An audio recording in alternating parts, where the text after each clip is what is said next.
So last but by no means least is the finals exam board. So the big scary one where we decide your classifications. So again, there are various fail-safes built into this exam board. We carry forward the graduation benchmark from last year.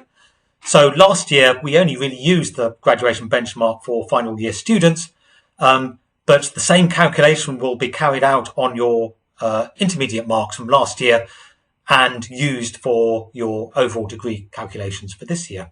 There are again resits in September which can be used. So if you have mitigation covering specific modules that you failed, you can be asked to resit as a first attempt again.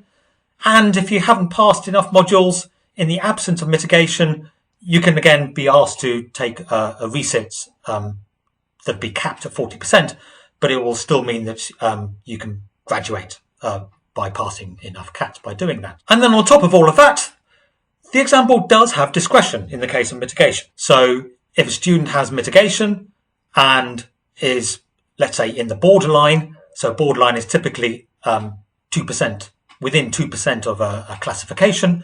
So for first class, it's between 68.0 and 69.9.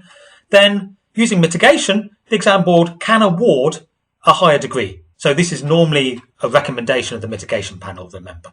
Indeed, if a student isn't in the borderline but has serious mitigation, the exam board still has the discretion to award a higher degree. And the mitigation isn't going to be just in the final year. Exam boards will typically look at all mitigation across all years of your degree and try and make a decision on whether it has affected your result sufficiently in order to be awarded the higher classification. The whole point of the finals exam board is we want to be able to award you the degree that we think you deserve. So if you do have mitigation, if you have had disruption to your studies, disruption to specific exams, do put in mitigation. If your department doesn't know about it, then they can't do anything and they can't help you. Our experience from last year actually was that despite all the disruptions, students still performed really well. And hopefully that'll be the case that we see this year as well.